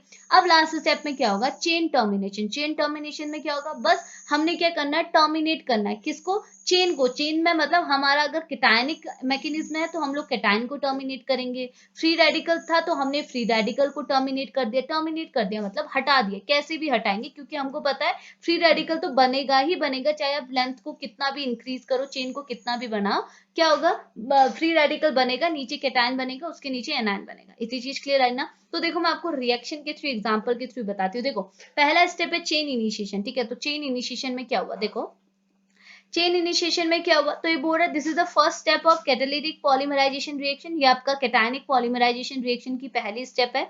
इसमें आप क्या करेंगे, अपना इनिशिएटर लेंगे और उसको क्या है, मोनोमेरिक यूनिट के साथ ऐड करेंगे। तो देखो इनिशिएटर आपका BF3 हो गया, आपने इसे मोनोमेरिक यूनिट, आपकी alkene as a monomeric unit है, इसके साथ आपने इसे रिएक्ट कराया। तो अब देखो रिएक्ट कैसे होगा, तो आपको ध्यान में रखना है रिएक्शन आप कैसे कराएंगे। आपने रिएक्शन ऐसे कराना है कि आपको आयन ही मिले, क्योंकि यहाँ पर को आप आयनिक पॉलीमराइजेशन रिएक्शन करा रहे हैं, ठीक है। तो आपको पता है आयन कब मिलेगा, जब आप कैसी क्लीवेज कराते हैं, जब आप हेट्रोलाइटिक क्लीवेज कराते हैं। और जब आप होमोलाइटिक क्लीवेज कराते हैं तो होमो से हमेशा आपको रेडिकल मिलेगा, जो मैं आपको ऊपर भी बता चुकी हूँ, ठीक है। तो हमें रेडिकल तो चाहिए नहीं, हमें क्या चाहिए, आयन चाहिए। तो हमें हेट्रोलाइटिक क्लीवेज करानी होगी। तो कौन सा बॉन्ड क्लीव होगा बताइए, तो कौन सा बॉन्ड क्लीव होगा, जो आपका वीकर होगा। तो वीकर कौन है, पाई बॉन्ड। तो आप यहाँ से पाई बॉन्ड को क्लीव करेंगे और यहाँ पर को क्या लगा देंगे, चार्ज लगा देंगे। हेट्रोलाइटिक क्लीवेज मतलब क्या हुआ, देखो ये आपका कार्बन है, ये आपका कार्बन है। हेट्रोलाइटिक क्लीवेज बोलती है कि ये जो पाई बॉन्ड में दो इलेक्ट्रॉन है, इनको हम ऐसे क्लीव कर रहे हैं, इनको ऐसे क्लीव कर रहे हैं कि ये दोनों इलेक्ट्रॉन क्या है, अनइक्वली शेयर हो। अनइक्वली शेयर हो मतलब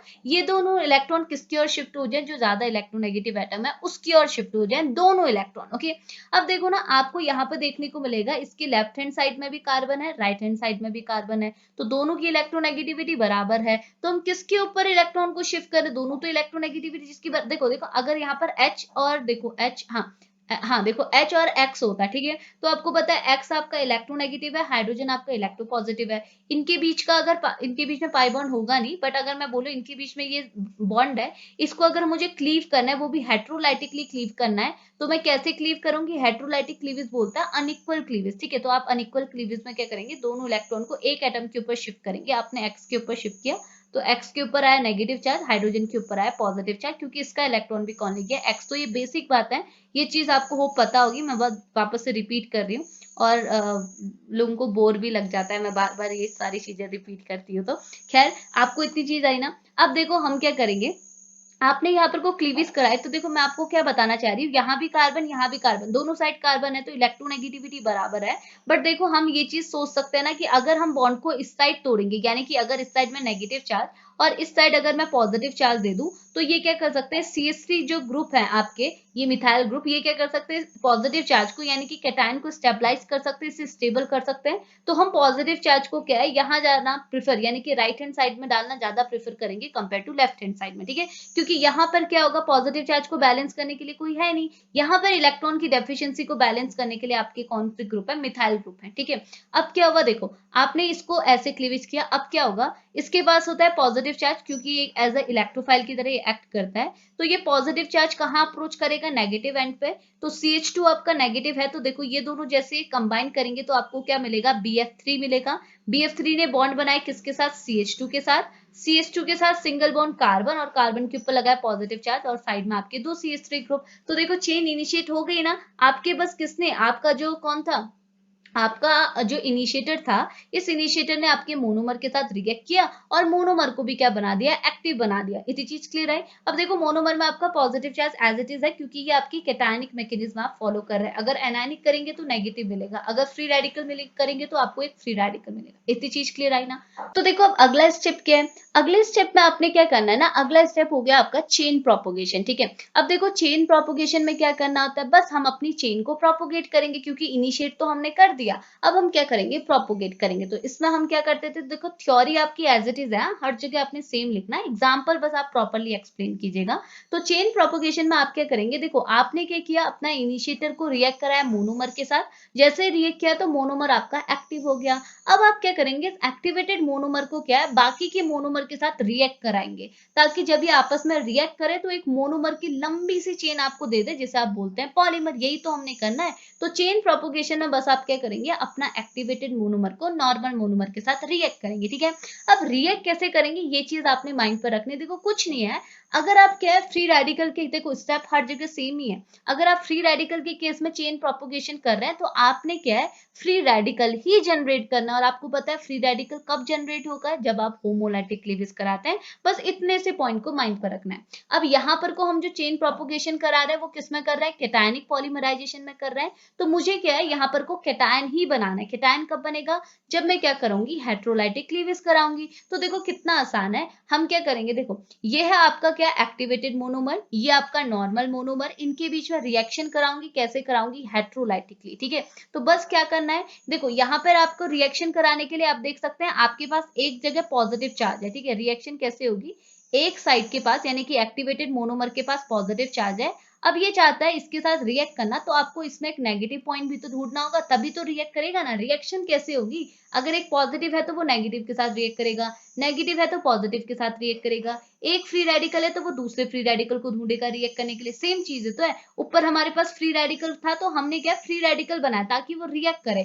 तो अगर हमारे पास पॉजिटिव सेंटर है तो रिएक्ट करने के लिए एक नेगेटिव सेंटर चाहिए। तो आपने क्या है, इसमें एक नेगेटिव सेंटर ढूंढना है। और आपको पता है नेगेटिव सेंटर कब आएगा, जब आप हेट्रोलाइटिक क्लीवेज कराएंगे। तो देखो अब कोई भी बॉन्ड तोड़िए, कोई भी क्यों तोड़ेंगे, जब हमें पता है सारे बॉन्ड आपके सिग्मा है, एक बॉन्ड पाई है, तो वीकर बॉन्ड को ही हम तोड़ेंगे। पाई बॉन्ड वीक होता है तो हम ये पाई बॉन्ड को तोड़ेंगे, ठीक है। अब देखो बात आती है कि पाई बॉन्ड को तोड़ा है कैसे, अगर हमने हेट्रोलाइटिक क्लीवेज करानी है तो हमको पता है एक कार्बन को हम पॉजिटिव, एक को हम नेगेटिव चार्ज देंगे, ठीक है।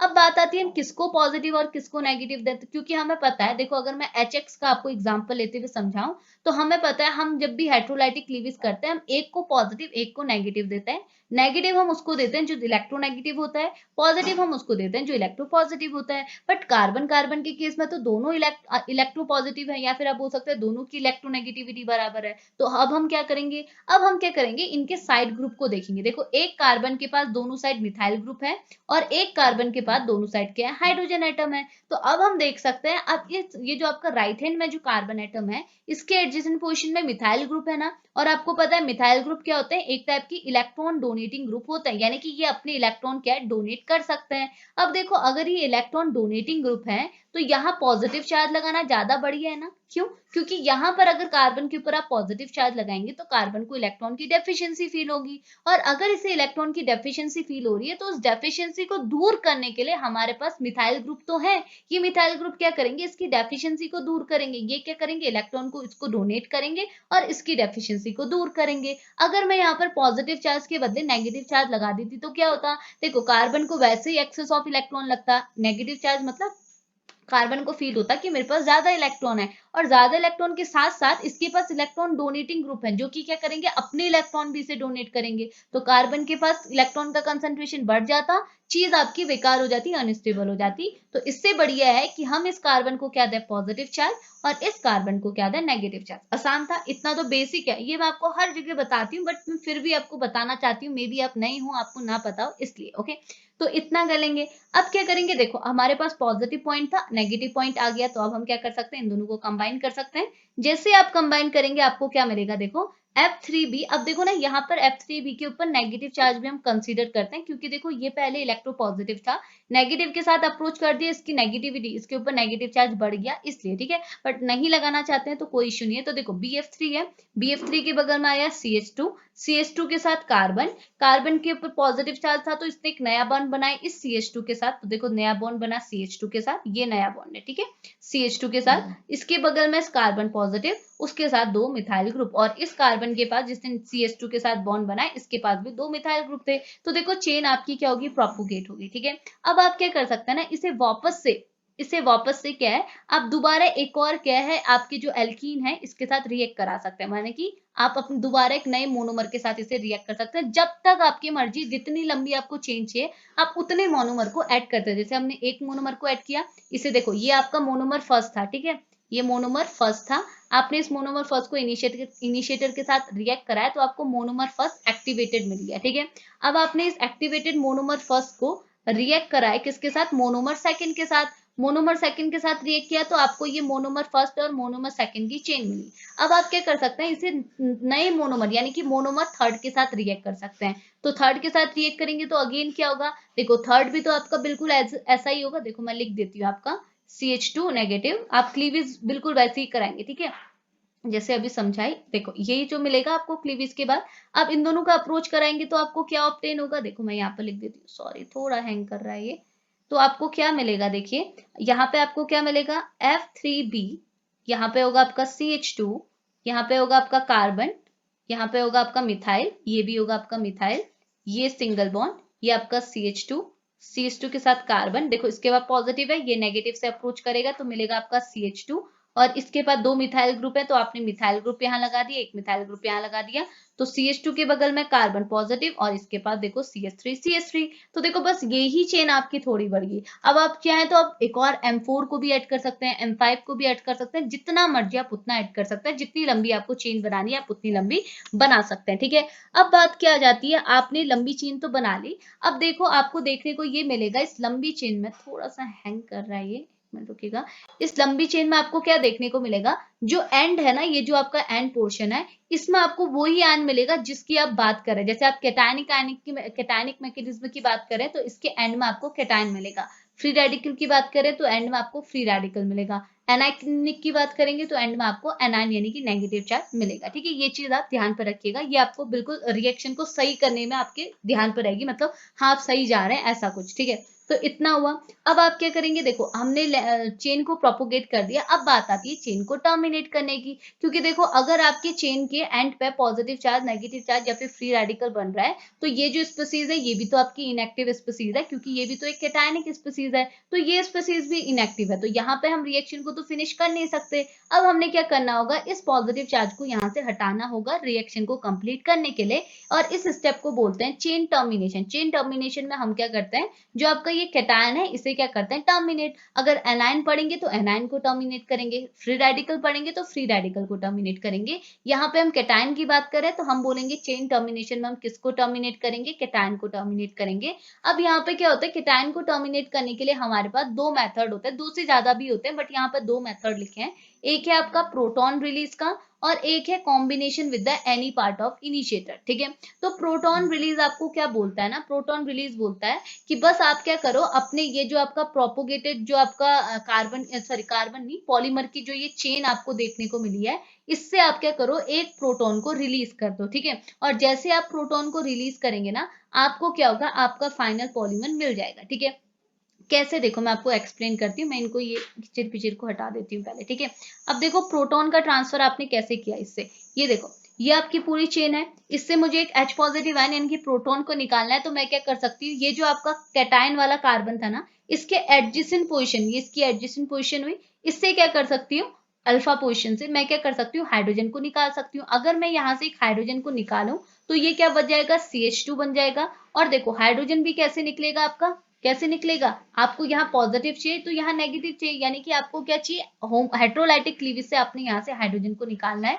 तो हेट्रोलाइटिक क्लीवेज जैसे करेंगे, आपको पता है हाइड्रोजन तो पॉजिटिव चार्ज के फॉर्म में निकलेगा और कार्बन के ऊपर क्या लगेगा, नेगेटिव चार्ज। तो देखो मैंने यहाँ से हाइड्रोजन को निकाला तो आपको पता है कार्बन को क्या मिलेगा, नेगेटिव चार्ज। अब देखो कार्बन के पास यहाँ नेगेटिव चार्ज है और इस कार्बन के पास पॉजिटिव चार्ज है, तो देखो मैं इरेज करके दिखाती हूँ, इस कार्बन के पास पॉजिटिव चार्ज, इस कार्बन के पास नेगेटिव चार्ज। तो देखो नेगेटिव वाला भी अनस्टेबल है, पॉजिटिव वाला भी अनस्टेबल है, तो ये क्या करेगा, नेगेटिव वाला कार्बन क्या करेगा, बोलेगा भाई देखो ज्यादा कौन अनस्टेबल है, कार्बन नेगेटिव, क्यों, क्योंकि कार्बन क्या एक पॉजिटिव स्पीसीज और पॉजिटिव स्पीसीज के ऊपर नेगेटिव चार्ज रह ही नहीं सकता। कार्बन एक पॉजिटिव स्पीसीज है, उसके ऊपर आप पॉजिटिव चार्ज एक बारी के लिए लगा सकते हैं बट नेगेटिव चार्ज नहीं लगा सकते। तो ये कार्बन अपने नेगेटिव चार्ज को बैलेंस करने के लिए क्या करेगा, इसे कन्वर्ट कर देगा बॉन्ड में, क्योंकि बॉन्ड के लिए भी दो इलेक्ट्रॉन चाहिए और नेगेटिव चार्ज के लिए भी दो इलेक्ट्रॉन चाहिए। तो जैसे जैसे यहाँ पर कोई बॉन्ड का फॉर्मेशन होगा तो इसके ऊपर से नेगेटिव चार्ज तो चले जाएगा, बट इसके ऊपर से पॉजिटिव चार्ज भी चले जाएगा। क्यों? क्योंकि कार्बन के पास पहले इलेक्ट्रॉन की डेफिशिएंसी थी, तब इसके ऊपर पॉजिटिव चार्ज आया था। देखो यहाँ पे जब बॉन्ड नहीं था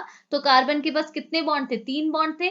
3 बॉन्ड होने की वजह से इसके पास क्या होगी? एक इलेक्ट्रॉन की डेफिशिएंसी आई। बट हमने जैसे इस नेगेटिव चार्ज को यहाँ बॉन्ड में कन्वर्ट किया तो क्या हो गया? कार्बन के पास कितनी वैलेंसी होगी? 4 वैलेंसी हो गई। तो कार्बन भी क्या हो गया? स्टेबल हो गया, मतलब इसको पॉजिटिव चार्ज की जरूरत नहीं है। तो आपको कुछ ऐसी स्पीसीज ऑब्टेन हुई। तो देखो हो गया ना आपके केटायन का टर्मिनेशन, केटायन चले गया। इतनी चीज क्लियर है? तो यही चीज करनी है। तो देखो आपको सेम स्ट्रक्चर नीचे देखने को मिल रहा है। यहाँ पे क्या हुआ? CH2 डबल बॉन्ड कार्बन आपको देखने को मिला, क्योंकि आपने क्या किया? प्रोटॉन का एलिमिनेशन कराया, या फिर आप बोल सकते हैं केटायन का टर्मिनेशन कराया। इतना कर सकते हैं। तो आप प्रोटॉन की हेल्प से, यानी कि प्रोटॉन को रिलीज करके, प्रोटॉन को एलिमिनेट करके चेन का टर्मिनेशन करा सकते हैं, या फिर केटायन का टर्मिनेशन करा सकते हैं। ठीक है। बाकी एक है आपका combination with any part of initiator. Any part of initiator मतलब आप इनिशिएटर के क्या है, जैसे ये आपका पॉजिटिव पॉइंट था, इनिशिएटर के इसके नेगेटिव टर्मिनल से आप इसे ऐड कर सकते हैं। ठीक है। और अगला एक और जो चीज है वो है आपका न्यूक्लियोफिलिक अटैक। न्यूक्लियोफिलिक अटैक मतलब देखो आप क्या कर सकते हैं, किसी न्यूक्लियोफाइल को ऐड करके भी क्या है यहाँ पर को कैटायन का टर्मिनेशन करा सकते हैं। कैसे? देखो ये था ना आपका, मैं इसे वापस से इरेज करके पहले का जैसा ले आती हूँ, थोड़ा हैंग हो रहा है। देखो ये था, ठीक है, ये था आपका CH2 और यहाँ था पॉजिटिव चार्ज। तो देखो मैं यहाँ पर अगर न्यूक्लियोफाइल की इसके साथ रिएक्शन कराऊं तो न्यूक्लियोफाइल किससे अप्रोच करेगा? इससे अप्रोच करेगा। जैसे अप्रोच करेगा यहाँ से पॉजिटिव चार्ज हटके एक नया बॉन्ड लग के न्यूक्लियोफाइल आ जाएगा। तो वही चीज कर दी। देखो बिल्कुल आपका एज इट इज है, बट आपके इस कार्बन के पास क्या है? 2 मिथाइल ग्रुप थे, एक आपने इसमें क्या ऐड कर दिया? न्यूक्लियोफाइल ऐड कर दिया। बस आपने कुछ नहीं करना, मतलब मेरी बात सुनिए, आपने क्या करना है, आपने यहाँ से पॉजिटिव चार्ज को हटाना है, यानी कि कैटायन को टर्मिनेट करना। आप कैसे भी कीजिए, आपने न्यूक्लियोफाइल लाया तो न्यूक्लियोफाइल क्या करेगा? पॉजिटिव चार्ज से अप्रोच करके एक नया बॉन्ड बना लेगा। प्रोटॉन ट्रांसफर करेंगे, अगर आप प्रोटॉन ट्रांसफर करेंगे अल्फा पोजीशन से तो आपको एक डबल बॉन्ड देखने को मिलेगा। मतलब आपने कैसे भी क्या करना है, यहाँ से कैटायन को टर्मिनेट करना है, वो आपकी मर्जी, आप कौन सा रूट को फॉलो करते हैं। ठीक है। तो ये आपका बस कितना किसका था? कैटायन का था। इतना कर लेंगे। अब सिमिलरली आपका क्या है? एनायन का केस भी है। एनायन के केस में देखो सेम बात आपने यहाँ पर को बोलनी है। एनायन के केस में आप क्या बोलेंगे? एनायनिक मैकेनिज्म जो आपका इनिशिएटर होगा वो आपका आयन होगा, बट कौन सा आयन होगा? एनायन होगा। ठीक है। अब वही चीज आ गई, अब एनायन भी तो एक टाइप का आयन है, और आपका आयनिक स्पीसीज क्या होती है? ये भी आपकी रिएक्टिव होती है। ये भी आपको पहले से मिलेगी नहीं, बनी बनाई मिलेगी नहीं, आपको इसे बनाना होगा। कैसे बनाना होगा? जैसे कैटायन को आपने बनाया था लुईस एसिड से, वैसे एनायन को आप किससे बनाएंगे? लुईस बेस से। तो आपने यहाँ पर को लुईस बेस से आप कोई एल्काइल लिथियम ले सकते हैं, एल्काइल सोडियम ले सकते हैं। ठीक है। ब्यूटाइल लिथियम ले सकते हैं, एन ब्यूटाइल लिथियम ले सकता है। तो ये जो आपके लुईस बेसिस है, इनको एज आप यहाँ पर कोई इनिशिएटर ले सकते हैं। ठीक है। तो ये बेस है, तो ये एज ए न्यूक्लियोफाइल की तरह बिहेव करेंगे। न्यूक्लियोफाइल मतलब नेगेटिव चार्ज मतलब अनायन। तो इनको आप क्या है? एज ए इनिशिएटर ले सकते हैं। सिंपल सी बात। जैसे कैटायन के केस में आपने लुईस एसिड लिए थे, एनायन के केस में आप लुईस बेस को एज ए इनिशिएटर लेंगे। इतनी चीज आई ना। अब देखो अगर सपोज मैं बोलूं, हमने यहाँ पर एग्जांपल के लिए क्या लिया है? एल्काइल लिथियम लिया है, यानी कि RLi को एज अ इनिशिएटर लिया हुआ है। तो देखो पहले मैं आपको इनिशिएटर कैसे बना वो दिखा देती हूँ। देखो RLi हो गया आपका लुईस बेस। अगर आप इसे क्लीव करेंगे तो ये कैसे टूटेगा? तो देखो RLi कैसे टूटता है आपको पता है। आर ये क्या है? एक टाइप का ऑर्गेनोलिथियम कंपाउंड है, और ऑर्गेनोलिथियम के केस में क्या होता है? जो आपका ऑर्गेनो होता है, यानी कि R ग्रुप होता है, इसके पास क्या आता है? नेगेटिव चार्ज, क्योंकि इसकी इलेक्ट्रोनेगेटिविटी, कार्बन और लिथियम के केस में इलेक्ट्रोनेगेटिविटी किसकी ज्यादा है? कार्बन की। तो यहाँ पे कार्बन को क्या मिलता है? Negative charge. और लिथियम को क्या मिलता है? Positive charge. क्योंकि हमने यहाँ क्लीवेज कैसे करानी है, खुद ही सोचिए ना, हमको एनायन बनाना है। ठीक है। तो क्लीवेज हम कैसे कराएंगे? हेट्रोलाइटिक। तो अगर हम R और Li के बीच का बॉन्ड तोड़ेंगे हेट्रोलाइटिकली, तो हम बॉन्ड किसकी ओर शिफ्ट करेंगे? तो ज्यादा इलेक्ट्रोनेगेटिव है। तो कार्बन और लिथियम में ज्यादा इलेक्ट्रोनेगेटिव क्या होता है? कार्बन। लिथियम की इलेक्ट्रोनेगेटिविटी कम होने की वजह से लिथियम को मिलता है पॉजिटिव चार्ज। तो यहाँ पे आपको R नेगेटिव मिलता है और Li पॉजिटिव मिलता है। और ये R नेगेटिव क्या है? यहाँ पर जो ये एनायन है, यही एज अ यहाँ पर कोई इनिशिएटर की तरह एक्ट करता है। ठीक है। तो ये बात हो गई बेसिक। अब देखो ये कैसे रिएक्शन को इनिशिएट करेगा। तो पहला स्टेप होता है आपका चेन इनिशिएशन। चेन इनिशिएशन में आप क्या करेंगे? देखो आपने क्या कर दिया, अपना मोनोमर यूनिट ली। ये आपकी मोनोमर यूनिट है, कौन? Vinyl chloride. ठीक है। तो ये आपकी मोनोमर यूनिट है, इसकी आपने रिएक्शन कराई अपने इनिशिएटर के साथ, इनिशिएटर है आपका RLI, तो आपने RLI ली थी, ठीक है। अब आप इन दोनों के बीच में रिएक्शन कैसे कराएंगे? अब देखो आपके पास एक पॉजिटिव टर्मिनल है, एक नेगेटिव टर्मिनल है, तो आपको भी यहाँ एक पॉजिटिव नेगेटिव ढूंढना होगा ताकि ये अप्रोच कर सकें। तो कैसे करेंगे पॉजिटिव नेगेटिव टर्मिनल? वापस से अपने पाई बॉन्ड को तोड़ेंगे। और कैसे तोड़ेंगे? आपको पॉजिटिव नेगेटिव टर्मिनल चाहिए तो आपको क्लीविज कैसी करनी होगी? हेटेरोलाइटिक क्लीविज करनी होगी। अगर पॉजिटिव नेगेटिव के बदले रेडिकल्स चाहिए होते तो आप क्या करते? होमोलाइटिक। बेसिक है। तो देखो अगर आप यहाँ पर को बॉन्ड क्लीव करेंगे तो कैसे करेंगे? आपके इस पॉइंट पे क्या आएगा? नेगेटिव चार्ज, इस पे आएगा आपका पॉजिटिव चार्ज। अब पॉजिटिव नेगेटिव आपने लगा दिया,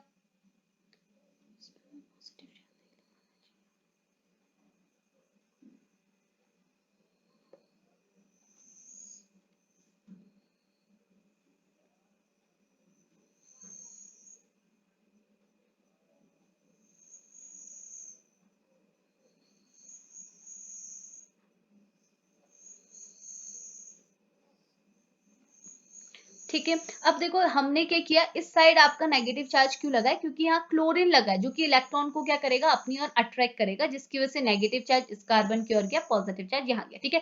तो ये तो बेसिक है, ये तो आप कर लेंगे, ठीक है। अब बात आ गई, अगर इस कार्बन के ऊपर पॉजिटिव चार्ज है, इसके ऊपर नेगेटिव चार्ज है, तो अब आप क्या करेंगे? बस अप्रोच कराएंगे, नेगेटिव को पॉजिटिव से, पॉजिटिव को नेगेटिव से। तो जैसे अप्रोच हुआ क्या होगा? R के साथ आपका जुड़ गया CH2 और यहाँ आपका CHCl के साथ आपका क्या हो गया? Li ऐड हो गया, ठीक है। तो ये आपको स्पीसीज यहाँ पर ऑब्टेन हुई। ये आपकी क्या हो जाएगी? मोनोमर तो होगा, बट कौन सा मोनोमर होगा? Activated monomer. चेन इनिशिएशन में आपको कौन सा मोनोमर मिलता है? Activated monomer. अब क्या करेंगे? चेन तो इनिशिएट हो गई, अब चेन को प्रोपोगेट करेंगे। कैसे? अब इस एक्टिवेटेड मोनोमर को उठाएंगे और इसको क्या है? बाकी के मोनोमर के साथ रिएक्ट करेंगे और तब तक रिएक्ट करते रहेंगे जितनी लंबी हमको चेन चाहिए। देखो मैंने अपना एक्टिवेटेड मोनोमर उठाया, इसे क्या किया? आपका जो दूसरा मोनोमर है यानी कि विनाइल क्लोराइड के साथ रिएक्ट कराया। अब देखो रिएक्शन मैं तब तक कराऊंगी जब तक मुझे रिएक्शन को कंटिन्यू करना है, जितनी लंबी मुझे चेन बनानी है मैं तब तक रिएक्ट कराऊंगी, ठीक है। अभी मुझे एक ही स्टेप में कराई क्योंकि मुझे छोटी चेन चाहिए। तो देखो मैंने क्या किया, यहाँ आपके पास पॉजिटिव टर्मिनल है, नेगेटिव टर्मिनल है, तो आपको रिएक्ट कराने के लिए रिएक्शन करनी है। तो रिएक्शन कब होगी? जब इसके पास भी एक पॉजिटिव और नेगेटिव टर्मिनल होगा।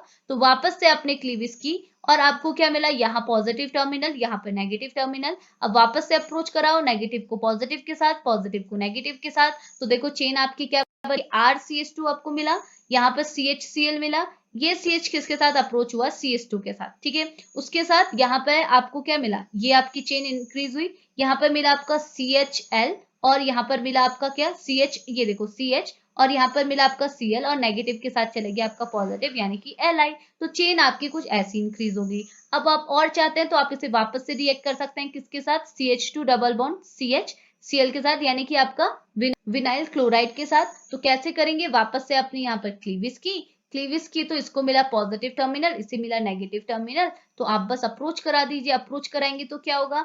ये देखो ये नेगेटिव टर्मिनल पॉजिटिव के साथ अप्रोच करेगा, पॉजिटिव नेगेटिव के साथ। तो चेन कैसी बनेगी? RCH2 सिंगल बॉन्ड CH, यहाँ Cl, CH2 CH और यहाँ पर जुड़ा Cl। तो देखो अब क्या हुआ? ये नेगेटिव टर्मिनल अप्रोच किया पॉजिटिव के साथ तो इंक्रीज हुई चेन और ये बन गया CH2, ठीक है। उसके बाद क्या हुआ? ये बना आपका CH और यहाँ बना Cl।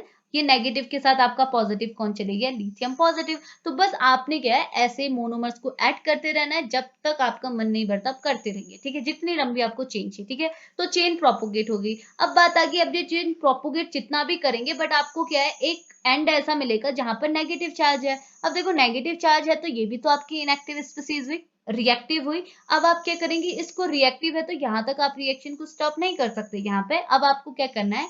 यहाँ पर से इस नेगेटिव चार्ज को यानी कि एनायन को टर्मिनेट करना है। तो अगला स्टेप आ गया आपका चेन टर्मिनेशन। इस चेन टर्मिनेशन में आप क्या करेंगे? एनायन को टर्मिनेट करेंगे। देखो इस स्टेप में क्या होगा? This is the third and the final step of the polymerisation reaction, where जहां आपको क्या देखने को मिलेगा? Termination of anion. जहां आपको क्या मिलेगा? टर्मिनेशन ऑफ एनायन, यानी कि आप एनायन को क्या करेंगे? टर्मिनेट करेंगे, ठीक है। अब कैसे कर सकते हैं यहाँ पर टर्मिनेशन? जिसको हर जगह मैंने आपको अलग अलग टाइप से टर्मिनेशन करना बताया, ठीक है। तो एनायन के केस में आप कैसे टर्मिनेट करेंगे? ये बोल रहा है आप बाहर से कोई कंपाउंड लेके आ सकते हैं, जैसे आपने CH3OH ले आए, H2O ले आए, CO2 ले आए, ये कंपाउंड के साथ रिएक्ट करके टर्मिनेशन करा सकते हैं। कैसे? देखो हमने अपना ये लिया, ये वाला लिया, ये मैंने अभी बनाया है, तो ये लिया, ठीक है। तो ये हमारा हो गया एक कौन सा प्रोपोगेटेड पॉलीमर हो गया जो हमारे मोनोमर से बना हुआ था, ये बन गया, ठीक है। इसको मैंने रिएक्ट किया वाटर के साथ, तो क्या होगा देखो, वाटर कैसे क्लीव होगा, H positive and OH negative ion के फॉर्म में। तो आप क्या करेंगे, इस नेगेटिव को पॉजिटिव के साथ अप्रोच कराएंगे, पॉजिटिव को नेगेटिव के साथ। तो जैसे अप्रोच कराए तो आपको सारी चीजें एज इट इज मिली। यहाँ पर CH नेगेटिव के साथ कौन जुड़ गया, हाइड्रोजन, और यहाँ पर OH नेगेटिव के साथ कौन जुड़ गया, लिथियम पॉजिटिव। तो बस यहाँ पर बात खत्म होगी। कितना इजी था। तो ये स्टेप्स आपने फॉलो करना है, ठीक है। तो बस आप माइंड पे रखिएगा कि आपने क्या क्या करना है, कौन कौन से बेसिक से पॉइंट हैं क्लीवेज कर रहे हैं, बस इतनी चीज रखनी है। बाकी सब चीज आपकी एकदम कॉमन है। इतना हुआ ना। अब देखो हमने क्या कर दिया, कौन सी पढ़ी अभी तक, हमने चेन ग्रोथ पढ़ी, ठीक है। अब हम लोग क्या पढ़ते हैं, अभी तक चेन ग्रोथ पढ़ी, अब पढ़ते हैं स्टेप ग्रोथ पॉलीमराइजेशन, या फिर आप बोल सकते हैं कंडेंसेशन पॉलीमराइजेशन। तो देखो एक बार मैं आपको ऊपर से दिखा लेती हूँ, एक बार वापस से देखो। चेन ग्रोथ पॉलीमराइजेशन कर ली, चेन ग्रोथ के अंदर भी हमने दोनों कर दिए, दोनों के अंदर भी इसके हमने दोनों पार्ट कर दिए, ठीक है। अब बात करते हैं अपने स्टेप ग्रोथ पॉलीमराइजेशन, जो कि छोटा सा है, 2 स्लाइड का है बस, आप यहाँ पे देखिए, ठीक है। तो स्टेप ग्रोथ पॉलीमराइजेशन के केस में क्या हो रहा है, यहाँ पे सुनिएगा।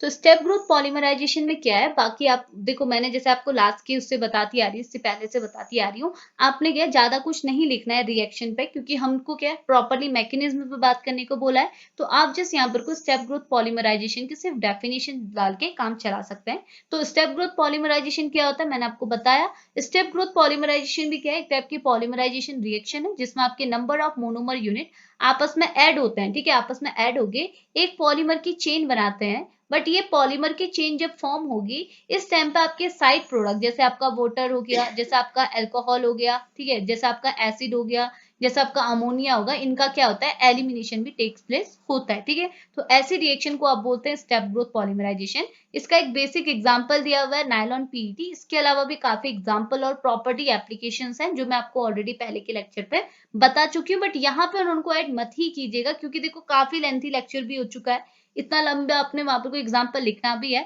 तो आपको पर्टिकुलरली मैकेनिज्म पे बात की गई है, तो आप फोकस कीजिए मैकेनिज्म पे, इनकी प्रॉपर्टी वगैरह पे ध्यान मत दीजिए, ठीक है।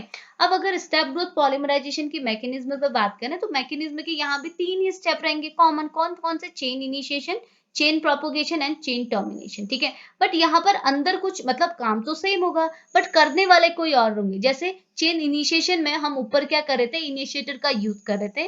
बट यहाँ पर हम लोग क्या है, इनिशिएटर के बदले क्या है, कैटलिस्ट का यूज करेंगे, जो कि मतलब एज अ इनिशिएटर ही होंगे, ठीक है। कैटलिस्ट भी एज अ इनिशिएटर होंगे। जैसे हम लोग क्या कर रहे थे, फ्री रेडिकल के केस में फ्री रेडिकल को एज अ इनिशिएटर ले रहे थे, कैटायन के केस में कोई कैटायनिक स्पीसीज को इनिशिएटर ले रहे थे, एनायनिक के केस में एनायनिक स्पीसीज को इनिशिएटर ले रहे थे। बट यहाँ पर को जब हमने स्टेप ग्रोथ पॉलीमराइजेशन करनी है, तो यहाँ पर हम किसको एज अ इनिशिएटर लेंगे, यहाँ कैटायन एनायन फ्री रेडिकल को तो ले नहीं सकते। यहाँ पर हम किसको एज अ इनिशिएटर लेंगे, एक कैटलिस्ट को एज अ इनिशिएटर लेंगे। कैटलिस्ट आपका क्या होगा, कोई मेटल होगा, ठीक है। तो यहाँ पर क्या लिखा हुआ देखो, चेन इनिशिएशन में ये बोल रहा है, this is the first step of a coordinate polymerization reaction, wait जिसमें हम लोग क्या करते हैं, कॉम्प्लेक्स कैटलिस्ट का यूज करते हैं, इनको एज अ इनिशिएटर लेते हैं। और इसका हम किसके साथ रिएक्शन कराते हैं, अपने मोनोमर यूनिट के साथ रिएक्शन कराते हैं। और जैसे ये मोनोमर यूनिट के साथ रिएक्ट करती है, तो आपको एक नया मेटल कार्बन बॉन्ड देखने को मिलता है। कार्बन आपके चेन में प्रेजेंट है, मेटल आपका कहां से आया, कैटलिस्ट से आया। तो एक नया मेटल कार्बन बॉन्ड आपको देखने को मिलेगा, ओके।